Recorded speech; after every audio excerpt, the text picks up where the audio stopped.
Hello everyone. आज हम लोग इस लेक्चर में लीनियर अलजेब्रा में कुछ कंसेप्ट सीखेंगे और ये जो कंसेप्ट्स हैं काफ़ी इजी हैं and also very relevant for the course linear algebra. So जो भी बीटेक कर रहे हैं, बीसीए के स्टूडेंट्स हैं, इवन ग्रेजुएशन कर रहे हैं, तो ये छोटा सा लेक्चर उन लोगों के लिए काफ़ी हेल्पफुल होने वाला है। बेसिकली इस लेक्चर में हम लोग सीखेंगे मैट्रिसेस के बारे में, हाउ टू सॉल्व मैट्रिसेस। ठीक है, तो स्टार्ट करते हैं।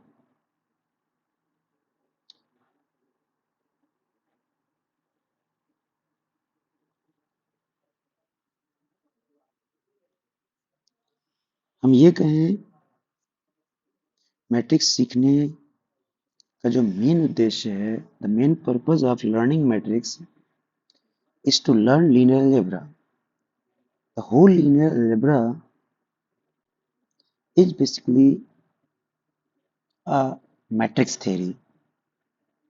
तो अगर हमने मैट्रिक्स को अच्छे से सीख लिया तो लीनियर अलजेब्रा कोर्स हमारे लिए बहुत डिफिकल्ट नहीं होगा। ठीक है, और जिन लोगों ने 11th-12th में मैथ पढ़ी है, they already knew the concept matrix, so it is not new for those, but it is a new for those who have not studied mathematics after class 10th.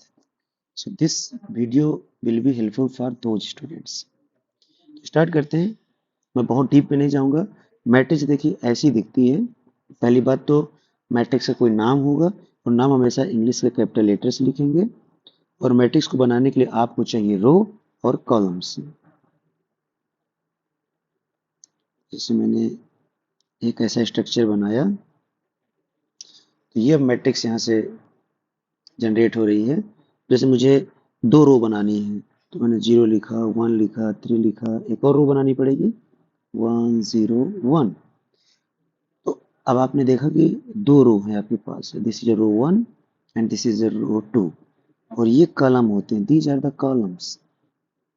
तो इस कॉलम का नाम 1 है, C1, ये column number C2 और ये column number C3। तो column C1 में कौन कौन से एलिमेंट हैं? 0, 0 एंड 1। कॉलम 2 में एलिमेंट है 1 0। कॉलम 3 में एलिमेंट है 3 1। से रो 2 में आपसे पूछे कौन कौन से एलिमेंट्स है, तो आप बोलेंगे 1 0 1। तो मैट्रिक्स का सबसे पहला कि इसका जो नाम होता है उसको हम कैपिटल लेटर, इंग्लिश अल्फ़ाबेट के कैपिटल लेटर से रिप्रेजेंट करते हैं। तो ये ए आ गया। इसके अंदर जो एलिमेंट्स होते हैं, एंट्रीज हैं, ठीक है, वो गणित की कुछ नंबर्स होंगे, मैथ्स के कुछ नंबर्स होंगे, ठीक है, या कुछ अदर क्वांटिटीज भी हो सकती हैं। इट इज़ नॉट नेसेसरी कि नंबर्स ही होंगी, हम देखेंगे अब एग्जांपल्स, बट यहाँ पर हमने नंबर देखा। अब जो सबसे इंपॉर्टेंट चीज़ है, ऑर्डर ऑफ अ मैट्रिक्स,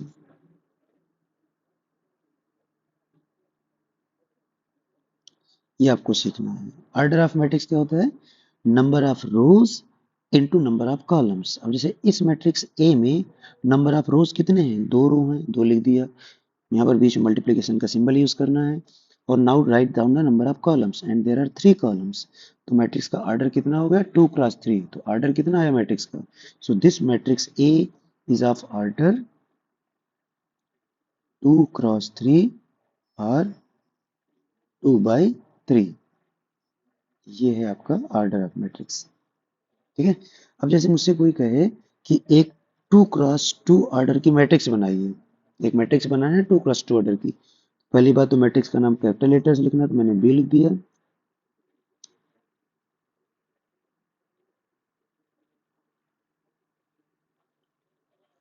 अब यहाँ पर मैंने लिखा 1, यहाँ पर लिखा 2, यहाँ पर -1 और यहाँ पर मैंने लिख दिया 6। ध्यान से देखिए, आपको दो रो और दो कॉलम बनाने हैं। So this matrix B is of order 2 cross 2। अब मैं कुछ टाइप्स ऑफ मैट्रिसेस में जाता हूँ।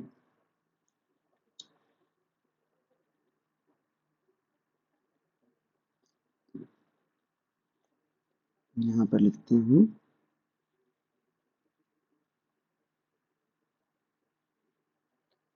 Types of matrices. सबसे जो पहला टाइप है, दैट इज जीरो मैट्रिक्स। एक ऐसा मैट्रिक्स जिसमें all entries are zero is known as zero matrix. For example, जैसे मुझे 2 क्रॉस 3 ऑर्डर का जीरो मैट्रिक्स लिखना है, तो मैंने कैपिटल O फॉर जीरो लिख दिया और 2 क्रॉस 3 लिख दिया। अब हमको चाहिए 2 रो और 3 कॉलम। रो हमारे पास 2 होनी चाहिए और कॉलम हमारे पास कितने होने चाहिए? 3। और हर एक एंट्री जीरो होनी चाहिए। तो अब ध्यान से देखिए, 2 क्रॉस 3 का मतलब है 2 × 3 = 6। Total number of elements inside the matrix will be 6। तो पहले रो में 3 एलिमेंट और दूसरे रो में 3 एलिमेंट, और तीनों एलिमेंट जीरो। तो ये जो मैट्रिक्स लिखा है, this matrix has order 2 cross 3 and this is a zero matrix. ठीक है। अगर किसी को 1 क्रॉस 5 ऑर्डर का मैट्रिक्स चाहिए, तो वो भी बना सकते हैं। जीरो लिखा और यहाँ पर नीचे लिख दिया 1 क्रॉस 5। 1 क्रॉस 5 का मतलब है 1 रो और 5 कॉलम।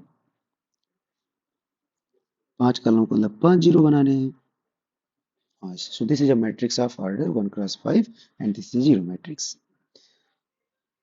अब नॉन जीरो मैट्रिक्स क्या होती है? ऐसी मैट्रिक्स जो जीरो ना हो उनको नॉन जीरो मैट्रिक्स कहते हैं।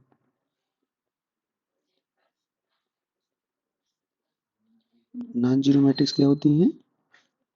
ऐसी मैट्रिक्स जिसमें सारी एंट्री जीरो ना हो, एटलीस्ट एक नॉन जीरो एंट्री हो, तो ऐसे मैट्रिक्स को नॉन जीरो मैट्रिक्स बोलते हैं। फॉर एग्जांपल, मैंने एक मैट्रिक्स लिया C और C को मैंने ऐसे बना दिया 1 0 0 0 0 0। See this is a non zero matrix, क्योंकि इसके सारे के सारे एलिमेंट्स जीरो नहीं है। One entry is non zero, so this is the non zero entry. So this is not equal to zero matrix. और इस मैट्रिक्स का ऑर्डर कितना है? इस मैट्रिक्स का ऑर्डर है 2 रो हैं और 3 कॉलम, तो 2 × 3। रो पहले आता है, कॉलम बाद में आता है। तो ऑर्डर जब हमने बताया था आपको, तो ऑर्डर में हमको बताना चाहिए था कि रो इंटू कॉलम। उल्टा मत कर देना, नहीं तो आपका गड़बड़ हो जाएगा। ठीक है। ये हो गया थोड़ा सा मैट्रिक्स के बारे में। तो हमने सीखा कि मैट्रिक्स कुछ ऐसा दिखता है और मैट्रिक्स के अंदर रोज होते हैं, कॉलम्स होते हैं। जितने नंबर ऑफ रो मल्टीप्लाई करेंगे नंबर ऑफ कॉलम से, तो वो उसका ऑर्डर हो जाएगा। अगर हमें पता लगाना हो कि किसी मैट्रिक्स के अंदर नंबर ऑफ एलिमेंट्स कितने होंगे, तो आपको number of rose into number of columns को प्रोडक्ट करा करके वैल्यू निकालनी है। जैसे ऑर्डर में तो प्रोडक्ट नहीं कराते, जैसे आप इसको 6 नहीं बोल सकते हो, 2 × 3 = 6 नहीं बोलोगे। ऑर्डर आप 6 नहीं बोलोगे, आपको ऑर्डर बोलना पड़ेगा 2 × 3 ही। ठीक है। बट अगर आपको नंबर ऑफ एलिमेंट्स कितने होंगे ए के अंदर, तो आप बताएंगे 2 × 3 को प्रोडक्ट करा के देख लो, तो आंसर आएगा 6। So there are 6 elements inside the matrix. Okay. तो सपोज आपके पास एक मैट्रिक्स है 5 × 6 ऑर्डर की। सपोज आपके पास मैट्रिक्स है 5 × 6 ऑर्डर की। तो अब मुझसे पूछा है इस मैट्रिक्स के अंदर नंबर ऑफ एलिमेंट्स कितने होंगे? Number of elements. तो आपका तुरंत आंसर आना चाहिए। नंबर ऑफ एलिमेंट्स के लिए आपको 5 × 6 को मल्टीप्लाई करा करके रिजल्ट निकालना, दैट इज 30। तो नंबर ऑफ एलिमेंट्स कितने होंगे? 30 होंगे। ठीक है। Now we move to next types. Row matrix क्या होती है?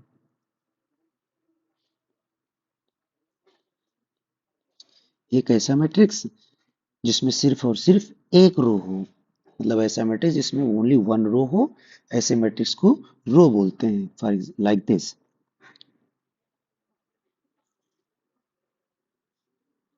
ये देखिए एक ही रो है इसके पास, 1 0 5 6। तो जब किसी मैट्रिक्स के पास नंबर ऑफ रोज एक होंगे, ऐसे मैट्रिक्स को आप रो मैट्रिक्स बोलोगे। और इस मैट्रिक्स का ऑर्डर क्या होगा? क्योंकि रो हमेशा एक रहनी है, तो 1 आ जाएगा शुरू में।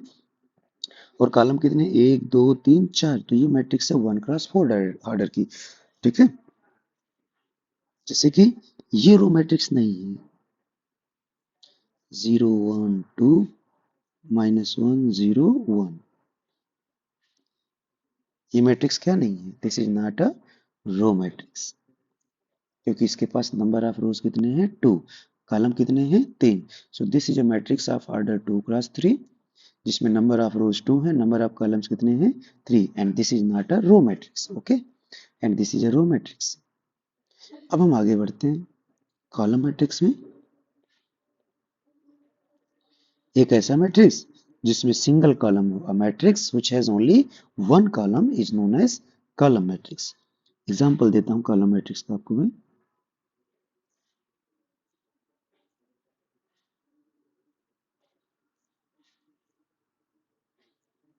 कुछ भी लिख सकते हैं, ऐसा कोई फिक्स नहीं कि मैं नंबर जो लिख रहा हूँ यही नंबर लिखे जाएंगे। जब आपसे कोई एग्जांपल पूछेगा तो you can write any number inside the matrix. Observe that it has three rows. तो पहले यहाँ पर थ्री आएगा, but it has only one column. और जब किसी मैट्रिक्स में नंबर ऑफ कॉलम वन होगा तो ऐसे मैट्रिक्स को कॉलम मैट्रिक्स बोलेंगे। तो मेरा सवाल ये है, ये कैसा मैट्रिक्स है? So this is a column matrix, और ये जीरो मैट्रिक्स भी है। This is a zero matrix of order 3 cross 1, और ये कॉलम मैट्रिक्स भी है,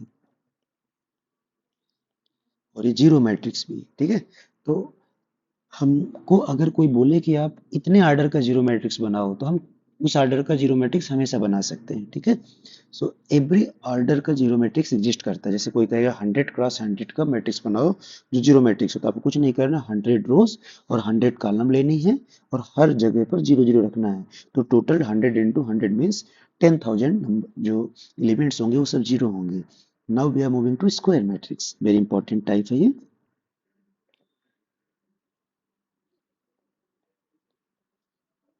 स्क्वायर मैट्रिक्स एक ऐसा मैट्रिक्स जिसमें नंबर ऑफ रोज और नंबर ऑफ कॉलम हो। मतलब जो ऑर्डर होता है मैट्रिक्स में, उस ऑर्डर में जो नंबर होते हैं वो दोनों इक्वल आ जाएं, तो ऐसे मैट्रिक्स को आप स्क्वायर बोलेंगे। जैसे अ मैट्रिक्स ऑफ ऑर्डर 5 × 5 एक इसका एग्जांपल है स्क्वायर मैट्रिक्स का, क्योंकि 5 नंबर ऑफ रोज हैं, और और 5 यहाँ पर नंबर ऑफ कॉलम्स हैं, और ये दोनों आपस में इक्वल हैं। और जब भी कभी ऐसा होगा, तो ऐसी सिचुएशन में ऐसे मैट्रिक्स को आप क्या बोल देंगे? Square matrix. जैसे अभी ये जितनी मैट्रिक्सेस मैट्रिसेस मैंने लिखी हैं, कोई भी स्क्वायर मैट्रिक्स नहीं है सिवाय इस बी मैट्रिक्स के। This is a square matrix, क्योंकि इसका ऑर्डर है 2 × 2, नंबर ऑफ रोज और नंबर ऑफ कॉलम क्या है इसमें सेम है। ठीक है, तो ऑर्डर में ये होता है number of rows equal to number of column. तो ये छोटी छोटी डेफिनेशन है, मैं बहुत डीप में नहीं जा रहा हूँ, क्योंकि ऑलरेडी मैं क्लास में बता चुका हूँ। और जिनको नहीं बताया है प्लीज इनको आप लिख लीजिए। जैसे मैं बी एक मैट्रिक्स लिखता हूँ, आप मुझे बताइए कि स्क्वायर है कि नहीं है। सोचिएगा आप। 1 - 1 0 3 2 1 - 1 0 0। अब आप ध्यान से देखिए ये मैट्रिक्स कैसा है। इसके पास नंबर ऑफ रोज कितने हैं? 3। नंबर ऑफ कॉलम भी 3 है। So this is a square matrix of order 3 × 3। ठीक है, तो स्क्वायर मैट्रिक्स में नंबर ऑफ रोज और नंबर ऑफ कॉलम इक्वल होते हैं। This is the only condition. उसके अलावा आपको कुछ बहुत जानने की जरूरत नहीं है। अब हम मूव करते हैं, डायगोनल मैट्रिक्स क्या होती है। चलिए पहले अपर टेबल, चलो डायगोनल मैट्रिक्स सीखते हैं। अच्छा, ये बताने से पहले मैं आपको बताना चाहता हूँ कि मैट्रिक्स में होता क्या क्या, पोर्शंस ऑफ मैट्रिक्स।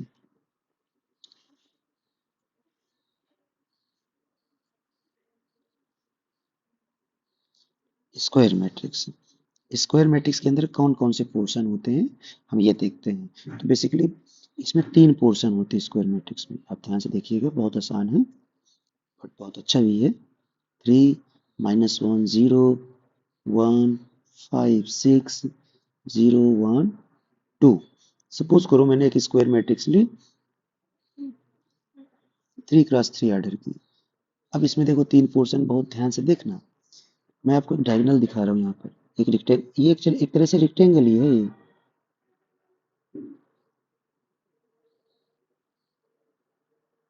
ठीक है, ये डायगोनल है। इसको क्या बोलते हैं? डायगोनल। और इस डायगोनल के जो ऊपर होता है उस पोर्शन को बोला जाता है अपर डायगोनल, अपर ट्रायंगुलर। देखो ध्यान से देखना।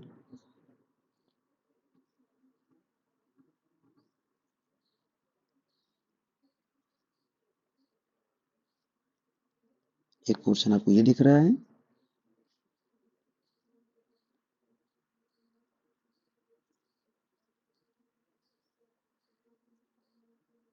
एक पोर्शन आपको ये दिख रहा होगा। देखो अब दो ट्रायंगल फॉर्म हो रहे हैं इस डायगोनल के ऊपर और नीचे। अब देखना ध्यान से, मैं इसी में करेक्टराइज कर रहा हूँ मैट्रिक्स को। सबसे पहले मैं बोलता हूँ diagonal matrix.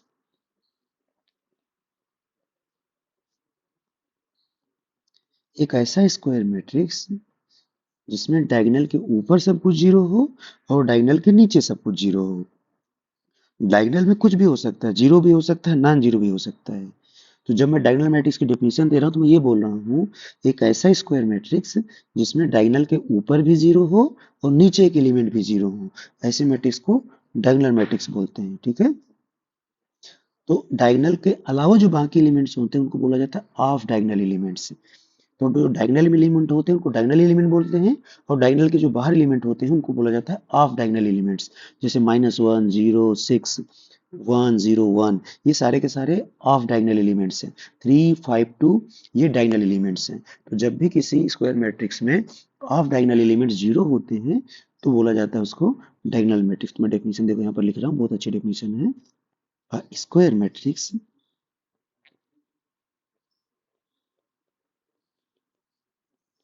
in which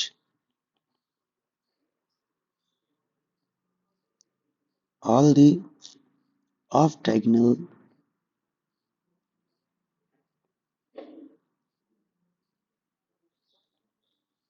a square matrix in which all the off diagonal elements are zero is called diagonal matrix।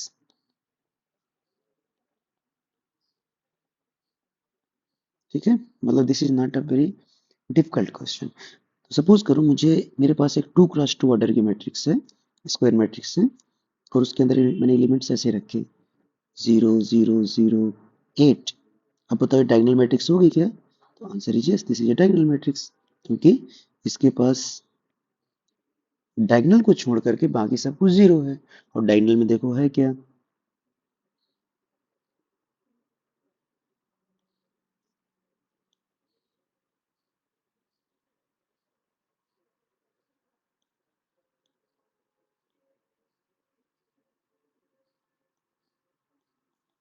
ये डायगोनल है, और इसके डायगोनल में ऊपर जीरो नीचे जीरो सब कुछ जीरो है। So this is a diagonal matrix.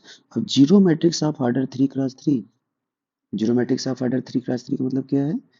एक स्क्वायर मैट्रिक्स है जिसमें 3 रो हैं और 3 कॉलम हैं, बट सब जगह जीरो प्लेस्ड है। 9 एंट्रीज आएंगी इस मैट्रिक्स में और ऑल आर जीरोस। सो यहाँ से पता चला कि this is also diagonal matrix, क्योंकि आपको क्या पूछना था, आपको अपने से सवाल पूछना था कि डायगोनल कुछ के अलावा बाकी सब कुछ जीरो होना चाहिए। डायगोनल में जीरो हो नॉन जीरो हो उससे हमें फर्क नहीं पड़ता, पर डायगोनल के अलावा मतलब आप डायगोनल एलिमेंट जीरो होने चाहिए, और इन सब में है। So these are the examples of diagonal matrix. ठीक है, देखो इतना डिफिकल्ट चीजें नहीं है। अब हम बात करते हैं लोकेशन ऑफ एलिमेंट।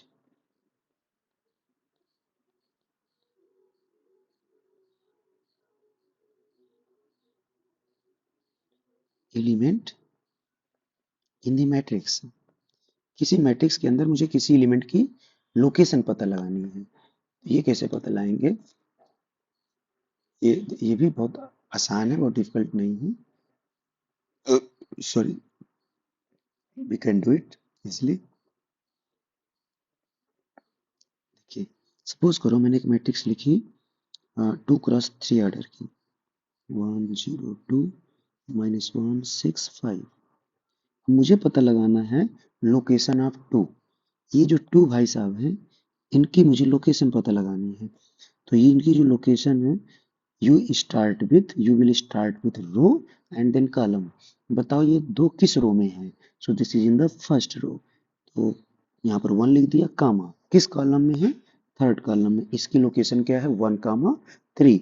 या इसको ये भी बोल सकते हैं A13, मतलब ये जो एलिमेंट है A13 है, और इसकी वैल्यू कितनी आएगी? 2। अब जैसे मुझसे कोई बोले कि A22 बताइए कितना आएगा, A22 का मतलब है सेकेंड रो और सेकेंड कॉलम। तो सेकेंड रो तो ये वाली है, दिस इज द रो 2, और सेकेंड कॉलम कौन है? ये है सेकेंड कॉलम।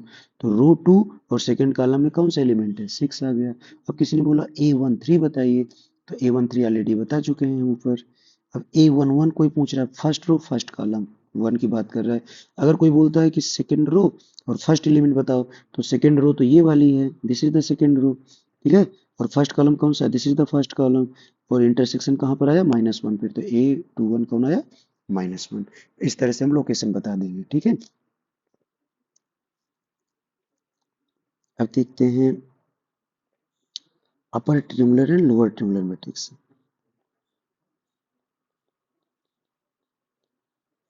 ये बहुत इंपॉर्टेंट है, इसको बहुत अच्छे से समझना।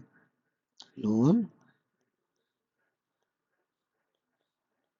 ट्रिमुलर मैट्रिक्स, ये ट्रिमुलर मैट्रिसेस के टाइप्स हैं। ट्रिमुलर मैट्रिक्स के दो टाइप होते हैं। कौन कौन से? एक तो अपर ट्रिमुलर, दूसरा है लोअर ट्रिमुलर।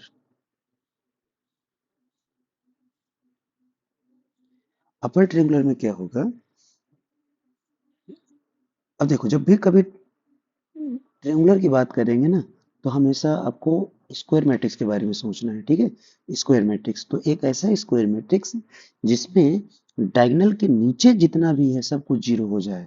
मतलब ये यहाँ पर देखते हैं, ये जो था ये एक 3x3 ऑर्डर की मैट्रिक्स थी। इसमें जो नीचे वाला डायगोनल के जो नीचे एक ट्रायंगल बन रहा है जिसमें 1 1 0 है, इस ट्रायंगल में अगर सब कुछ जीरो आ जाए तो ऐसे मैट्रिक्स को बोलते हैं अपर ट्रायंगुलर। और जब ऊपर वाला ट्रायंगल जीरो हो जाए तो बोलेंगे लोअर ट्रायंगुलर, ठीक है। तो ये छोटी सी डेफिनेशन है इसकी। तो डायगोनल के नीचे वाला ट्रायंगल अगर जीरो तो अपर ट्रायंगुलर, और ऊपर वाला ट्रायंगल जीरो तो लोअर ट्रायंगुलर। जैसे एग्जांपल देता हूँ मैं, डेफिनेशन लिखने की बजाय मैं आपको एग्जांपल दे देता हूँ तो बेहतर होगा। 1 5 0 0 0 0 0 0। ध्यान से देखो इस मैट्रिक्स को, डायगोनल कौन है?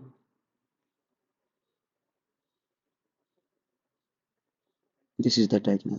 और इस डायगोनल के नीचे सब कुछ जीरो है, बट ऊपर सब कुछ जीरो नहीं है। This is not a zero, इसलिए मैट्रिक्स कैसी हो गई? अपर ट्रायंगुलर हो गई। अब मैं एक और एग्जांपल देता हूँ लोअर ट्रायंगुलर का।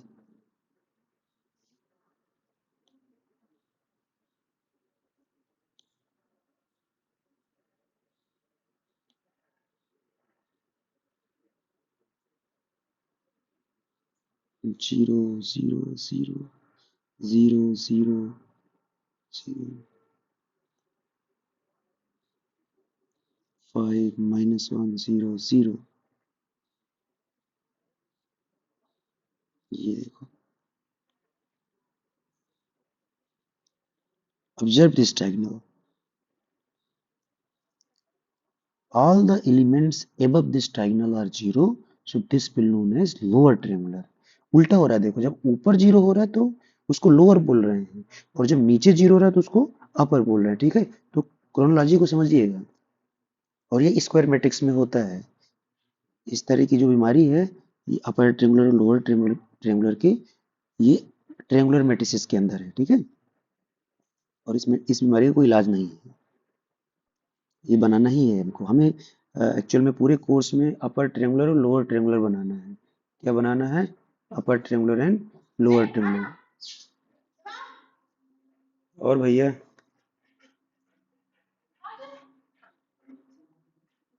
ओके, ठीक है। तो ये मैट्रिक्स ए है और ये मैट्रिक्स क्या है? बी है।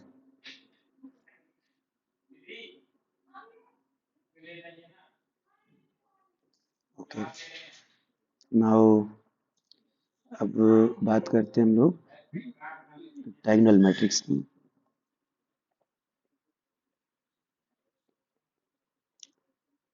अच्छा, डायगोनल मैट्रिक्स में बता चुका हूँ शायद। ओके, हाँ डायगोनल मैट्रिक्स बता चुका हूँ। अब हम लोग मूव करते, अच्छा एक एग्जाम्पल और करता हूँ मैं। एक जीरो मैट्रिक्स लेता हूँ 3x3 ऑर्डर का। 3x3 ऑर्डर का जो जीरो मैट्रिक्स है, क्या होगा? 0 0 0 0 0 0 0 0।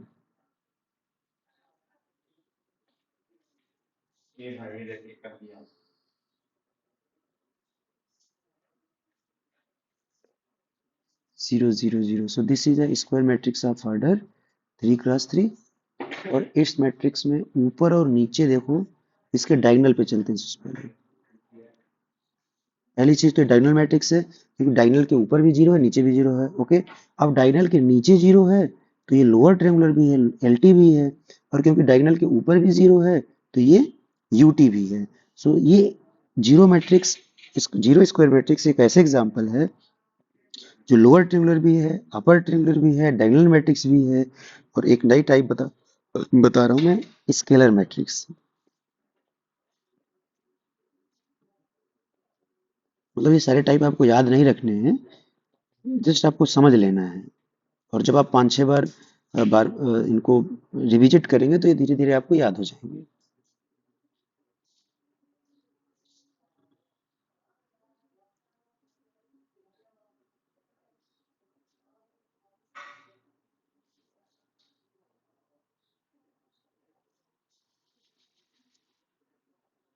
ओके, तो स्केलर मैट्रिक्स में क्या होगा, एक ऐसा स्क्वायर मैट्रिक्स जिसके सारे के सारे एलिमेंट्स क्या हों, सेम हो। ठीक है, आसान है, वो डिफिकल्ट नहीं है concept. All the elements in the diagonal are same. एक ऐसी डायगोनल मैट्रिक्स जिसके सारे एलिमेंट्स सेम हो, ऐसे मैट्रिक्स को बोला जाता है स्केलर मैट्रिक्स। तो ये कोई डिफिकल्ट टास्क नहीं है।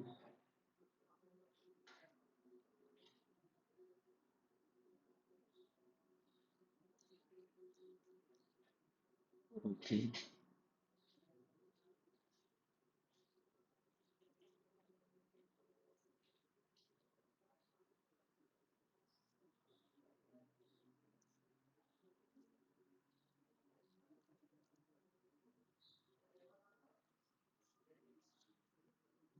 फॉर एग्जाम्पल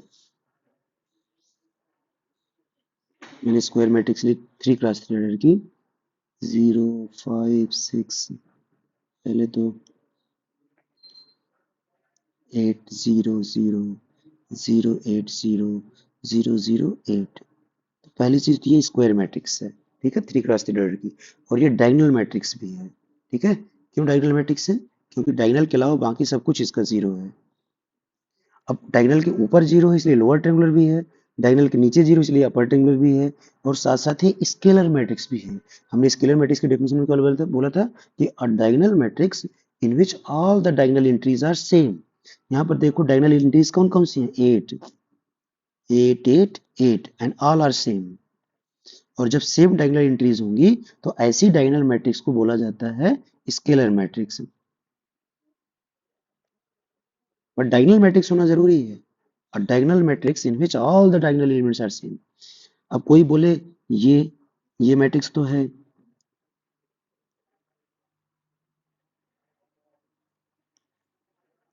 ये स्केलर मैट्रिक्स है क्या, आंसर इज नो। पहले तो ये डायगोनल मैट्रिक्स ही नहीं है, और जब डायगोनल मैट्रिक्स नहीं है तो स्केलर की हम बात ही नहीं करेंगे। ठीक है, तो डायगोनल के एलिमेंट सेम तब चेक करेंगे जब वो डायगोनल मैट्रिक्स हो, अगर नहीं है तो फिर स्केलर मैट्रिक्स की कोई बात करना ही ठीक नहीं है। तो this is all about the types of matrices.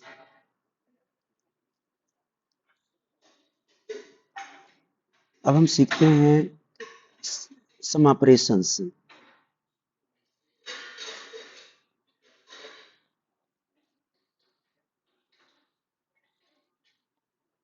Operations and matrices. पहला ऑपरेशन है एडिशन, दूसरा ऑपरेशन है सब्ट्रैक्शन। ठीक है, ये दोनों ऑपरेशन करने के लिए आपको कम से कम दो मैट्रिसेस चाहिए। कब दो मैट्रिक्स को ऐड कर सकते हैं, कब दो मैट्रिक्स को सेपरेट कर सकते हैं, हम तभी ऐड और सेपरेट कर सकते हैं जब दोनों मैट्रिसेस का ऑर्डर सेम हो। ठीक है, तो एडिशन और सब्ट्रैक्शन ऐसा नहीं कि दुनिया की सारी मैट्रिसेस का कर सकते हैं, खास बात जो उनमें नोटिस करना है उनके ऑर्डर। अगर ए प्लस बी, ए एक मैट्रिक्स है, बी भी एक मैट्रिक्स है, ए प्लस बी इज पॉसिबल, ये तभी पॉसिबल है if their orders are same।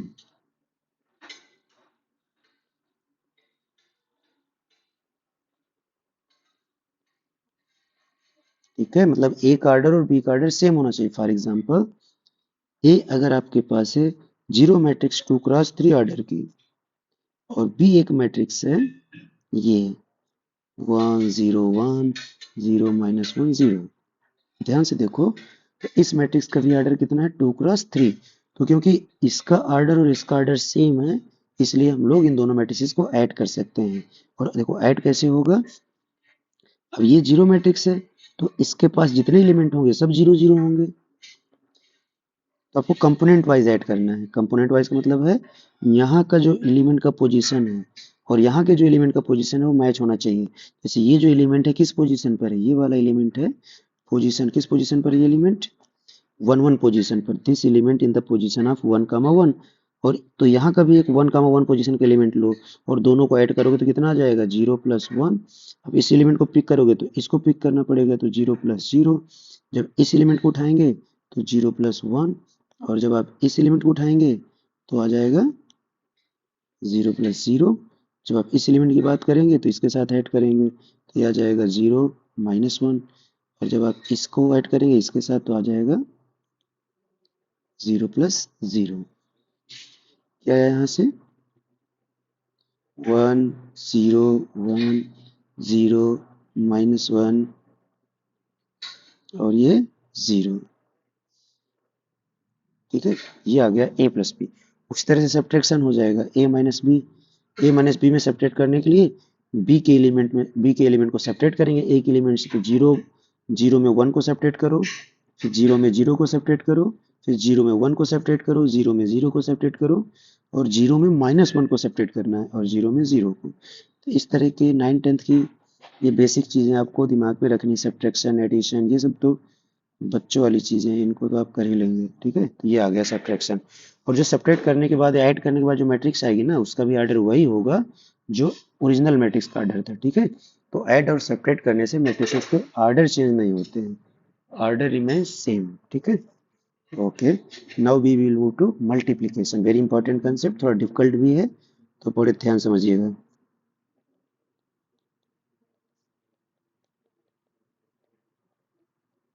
Multiplication of matrices. अब इसमें देखो कैसे मैट्रिस मल्टीप्लाई कराएंगे। पहला सवाल ये उठता है क्या दुनिया की सारी मैट्रिसेस को मल्टीप्लाई करा सकते हैं, तो answer is no, we can't multiply.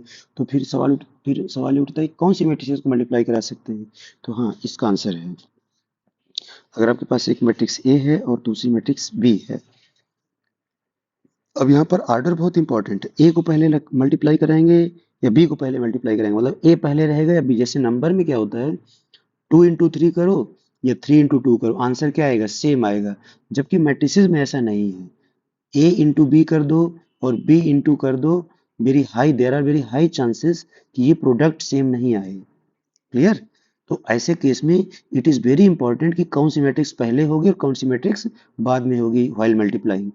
तो जो पहले होती है मैट्रिक्स उसको बोलते हैं प्री मल्टीप्लायर, और जो बाद में होती है उसको बोला जाता है पोस्ट मल्टीप्लायर। तो चेक करते हैं कि किन किन सिचुएशंस में हम मल्टीप्लाई करा सकते हैं। सपोज करो ए का आर्डर है 2 × 3। अच्छा, मैं ये एग्जांपल देने से पहले आपको बता दूं कि अगर आपको a इंटू बी को मल्टीप्लाई कराना है तो इसका मल्टीप्लिकेशन तभी पॉसिबल है, तभी आप करा सकते हो, तभी इस गोल को अचीव कर सकते हो जब पहली वाली मैट्रिक्स, ये पहली वाली मैट्रिक्स है और ये बाद वाली मैट्रिक्स है, मतलब प्री मल्टीप्लायर और ये है post multiplier. A is the pre multiplier, B is the post multiplier. अगर प्री मल्टीप्लायर में number of columns post multiplier के नंबर ऑफ रोज के इक्वल आ जाए तो ऐसे केस में मल्टीप्लिकेशन पॉसिबल होता है, हम मल्टीप्लाई करा सकते हैं। बट अगर मैट्रिक्स ए के नंबर ऑफ कॉलम बी के नंबर ऑफ रोज के इक्वल नहीं है तो बी कांट मल्टीप्लाई, आज तक मल्टीप्लिकेशन पॉसिबल नहीं हो पाया ऐसे केस में। तो जैसे ए का ऑर्डर है 3 × 2 और बी का ऑर्डर है 2 × 3, तो इस मैट्रिक्स में देखो ध्यान से, तो नंबर ऑफ कॉलम ए में 2 हैं और यहाँ पर 2 रोज हैं और ये दोनों आपस में इक्वल हैं, तो इस मैट्रिक्स का मल्टीप्लिकेशन पॉसिबल है। और मल्टीप्लिकेशन के बाद एक नई मैट्रिक्स आएगी, उस मैट्रिक्स का ऑर्डर देखो क्या होगा, उस मैट्रिक्स का ऑर्डर बहुत इंपॉर्टेंट है। जो नंबर बची, मतलब पहली मैट्रिक्स का रो और दूसरी मैट्रिक्स का कॉलम, तो 3 × 3 आ गया प्रोडक्ट मैट्रिक्स का ऑर्डर। ठीक है, उसी तरह से अगर ए का ऑर्डर है 1 × 5 और बी का ऑर्डर है 5 × 4, तो आंसर है क्या, इस प्रोडक्ट को हम कर सकते हैं क्या, आंसर इज यस, क्योंकि नंबर ऑफ कॉलम और नंबर ऑफ रोज आपस में इक्वल हैं, तो वी कैन डू दिस। तो अब इस केस में जो प्रोडक्ट मैट्रिक्स आएगी उसका ऑर्डर कितना होगा, उसका ऑर्डर होगा 1 × 4, और 1 × 4 का मतलब है एक रो, और जब कभी किसी मैट्रिक्स के पास सिंगल रो होगा तो वो एग्जाम्पल होता है रो मैट्रिक्स का। ठीक है, तो आपको मैं बताऊंगा कैसे कैसे कंप्यूट करना है मल्टीप्लिकेशन। बट अगर इसी क्वेश्चन में बोलता बी बी और ए ए से मल्टीप्लाई कराओ, बी को पहले रखो ए को बाद में रखो, क्या मल्टीप्लाई करा सकते हैं क्या? Answer is no. 4 और 1 आपस में इक्वल है ही नहीं, तो इसका मल्टीप्लीकेशन पॉसिबल नहीं है, नॉट पॉसिबल। तो ये छोटी छोटी आपको बातें समझनी है। अब मैं एग्जाम्पल कराता हूँ आपको। जैसे एक मैट्रिक्स मैंने लिया 1 2 -1 0 1 0, और एक दूसरी मैट्रिक्स लेता हूँ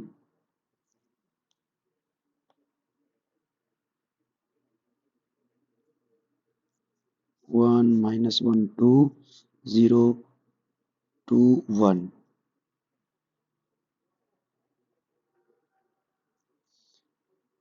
अगर ये मैट्रिक्स ए है और ये वाली मैट्रिक्स बी है, तो ए का ऑर्डर ध्यान से देखिए 2x3 है और बी का ऑर्डर है 3x2। तो इन दोनों मैट्रिक्स का प्रोडक्ट तो पॉसिबल है, ठीक है। प्रोडक्ट आने के बाद कितने ऑर्डर की मैट्रिक्स बनने वाली है? 2x2 ऑर्डर की मैट्रिक्स बनेगी। 2x2 ऑर्डर की मैट्रिक्स में 2 रोज होंगे और 2 कॉलम्स होंगे, तो मतलब एक तरह से ये स्क्वायर मैट्रिक्स बनेगी। बना लेते हैं स्क्वायर मैट्रिक्स। अब स्क्वायर मैट्रिक्स 2x2 ऑर्डर की कितने एलिमेंट आने चाहिए आपके हिसाब से? 4 एलिमेंट। एक एलिमेंट मुझे यहाँ भरना है, एक एलिमेंट यहाँ, एक एलिमेंट यहाँ और एक एलिमेंट यहाँ। वन बाय वन भरते हैं। ये कौन सा एलिमेंट है? A11। ये कौन सा एलिमेंट है? फर्स्ट रो में सेकेंड कॉलम। ये कौन सा एलिमेंट है? सेकेंड रो में फर्स्ट कॉलम। ये कौन सा रो एलिमेंट है? सेकेंड रो में सेकेंड कॉलम। सबसे पहले A11 को लिखते हैं, इसको लिखते हैं A11 को। देखो A11 का मतलब है पहली मैट्रिक्स का पहला रो लेना है और दूसरी मैट्रिक्स का पहला कॉलम लेना है। देखना ध्यान से, A11 का मतलब है पहली मैट्रिक्स का पहला रो और दूसरी मैट्रिक्स का पहला कॉलम। पहली मैट्रिक्स का बताओ पहला रो है कौन? 1 2 1। और दूसरी मैट्रिक्स का पहला कॉलम कौन है? 1 -1 2। अब इनको आपस में मल्टीप्लाई कराना। देखो इसको इससे मल्टीप्लाई करा दो, इसको इससे मल्टीप्लाई करा दो और इसको मल्टीप्लाई करा दो, फिर ऐड कर दो आपस में। 1 into 1 plus 2 into -1 plus 1 into 2 कितना आएगा? 1 -2 plus 2 that is equal to 1 आ गया। तो A11 की वैल्यू कितनी आ गई? 1 आ गई। अब जैसे मुझे रैंडमली A12 लिखना है। A12 का मतलब है पहली मैट्रिक्स का फर्स्ट रो और सेकेंड मैट्रिक्स का दूसरा कॉलम। पहली मैट्रिक्स का फर्स्ट रो और ये 2 का मतलब है कॉलम, सेकेंड कॉलम। तो पहली मैट्रिक्स का फर्स्ट रो कौन है? 1 2 1 और सेकेंड कॉलम कौन है दूसरी मैट्रिक्स का? 0 2 1। अब इनको आपस में मल्टीप्लाई कराओ और ऐड कराओ। 1 into 0 0, 2 into 2 4 plus 1 that is equal to 5।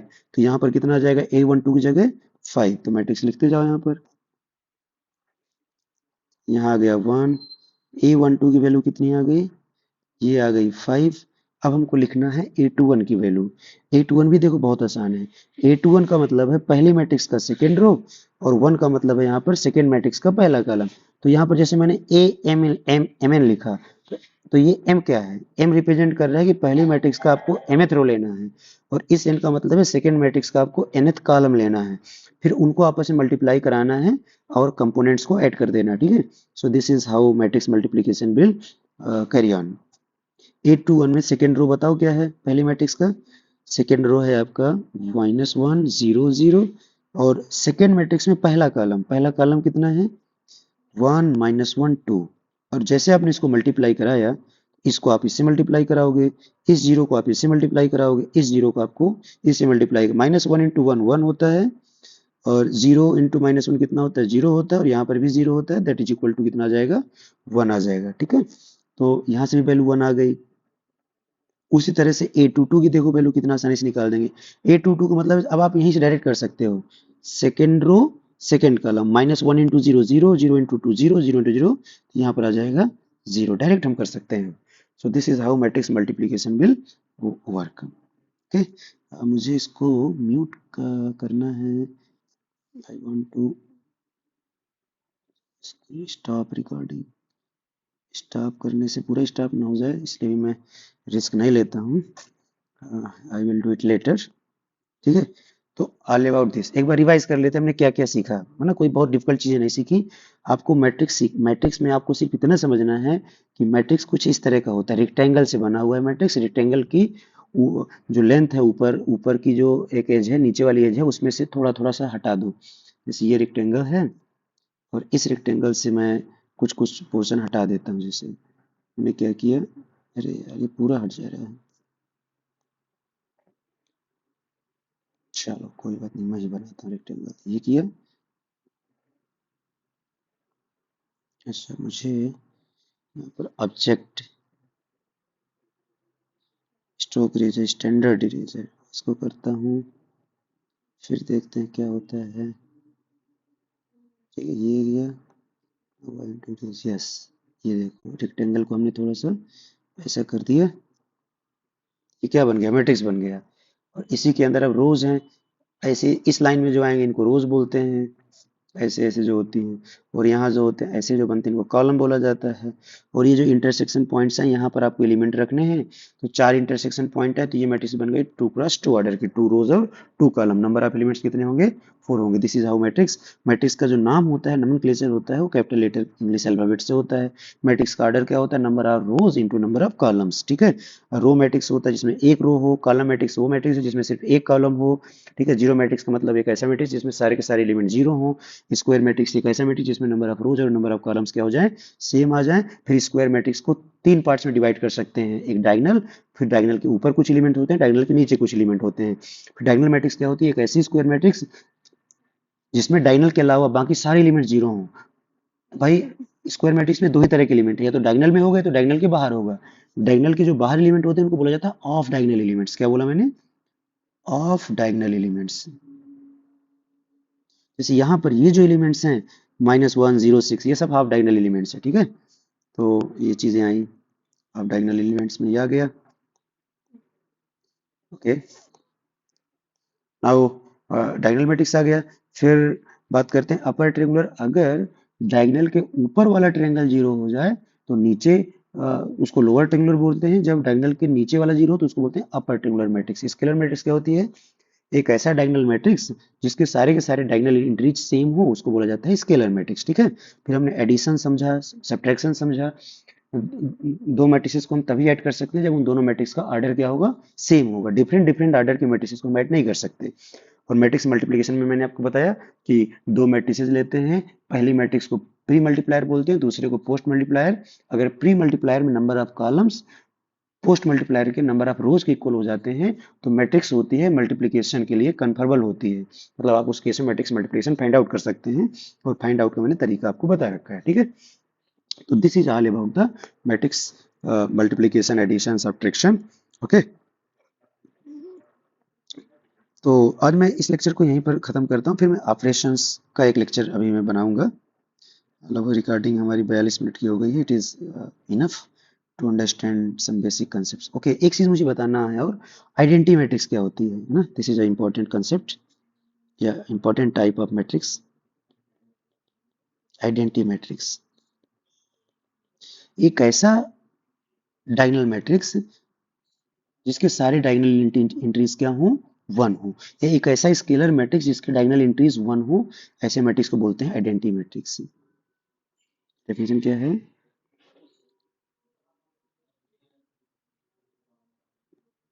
a diagonal matrix in which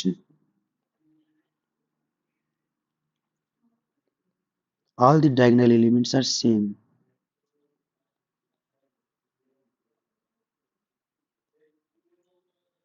और 1, सारे के सारे डायगोनल एलिमेंट क्या हो, 1 हो, ऐसे मैट्रिक्स को आइडेंटिटी बोला जाता है।